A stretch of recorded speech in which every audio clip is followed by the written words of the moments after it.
This is Nikki Reddington with Nikki's Network, and do I have a treat for you?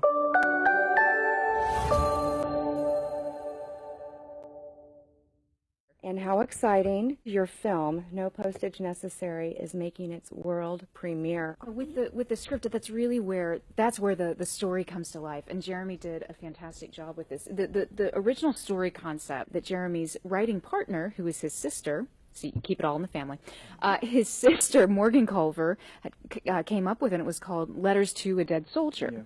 And Jeremy took that idea and really started infusing it and expanding it, like with Bitcoin and cryptocurrency and these different types of modern day themes of what's going on in the world and in the cyber world, because of how much that's actually beginning to affect our lives, and you see it every single day. And really infusing such interesting themes into a script, and as an actor it was so fascinating to explore. Able to bring all of that together. Exactly. He fused it in a way that, what? We'll see.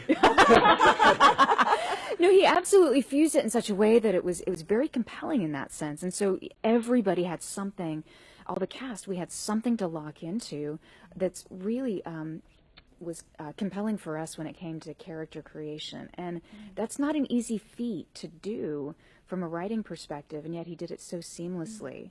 And I have a lot of respect for him because of his ability to move from the creative as well as a linear type of thinking place to make the whole thing happen, you know, holistically.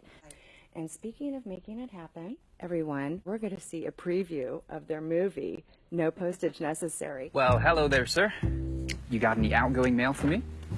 I'm a computer hacker. A Hillsborough County man has been sentenced to 3 years in prison. A convicted felon who was recently granted early release from probation. Over 1,000 Bitcoin was stolen. Nobody leaves a calling card quite like you, Sam.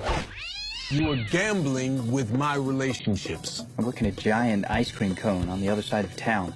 And I stole your mail, hoping I could earn a couple extra bucks. But that was before I read your letters. What's up? Before I fell in love with you. Hi, Josie. I'm Sam. Hi, Sam. I can't stay long, though. My daughter is with her grandfather. You have a daughter? From that moment, I resolved to change, to become a better man. I am widowed, and I haven't spoken with another man in years. Have you ever had anybody love you? Think you were the greatest thing in the world? I haven't, but she has. Maybe she could feel that way about me someday. I'm a better person because of you. So am I. And it's just so beautiful how it sounds like it is all put together in harmony. And you are a musician as well. You started playing piano like when you were 2, and you've played violin with Tony Bennett, Josh Brogan, Charlie Daniels, Mannheim Steamroller, and the Trans-Siberian Orchestra. Yeah. That is incredible. You were talking about how significant it is that she is a female composer. Well, you just mentioned harmony. And I think that's really appropriate because Charlene also did the score for the film. And there are not a lot of female composers out there to begin with.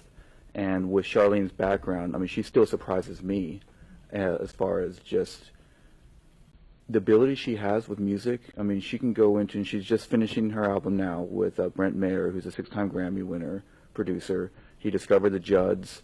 He engineered Elvis's last hit. He had a record company with Bobby Darin. I mean, this is like the background of this guy, and he starts working with Charlene, and he's just blown away by her musicality.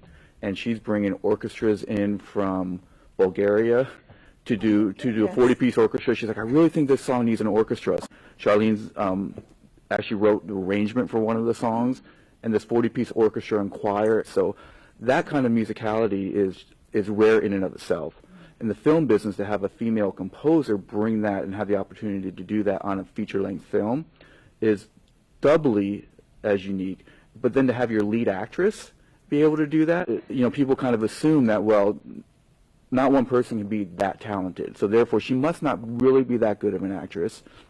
But she's trained at Circle in the Square. She's been on Broadway in the show once. So for me as a director, it's easy because you just want to work with great talent. You could watch her on screen and then hear the score and you would have no idea it's the same person. But then once you combine them together, I mean, I'm still in awe about that. It's not normal, but that's great. We need a lot more of not normal. The nice thing about this is that filmmaking's not a job. It's a passion. It is something that you just put your teeth into, and it's 24/7. And it would be 28/8 if we could get that into a week. That's true. That's just the passion that comes through. And I can't be more proud. I know that Charlene thinks in music, and I know that Jeremy thinks in storytelling. And with that, we just need to give them enough space to where they can be who they are. And isn't it wonderful to be able to be part of that family?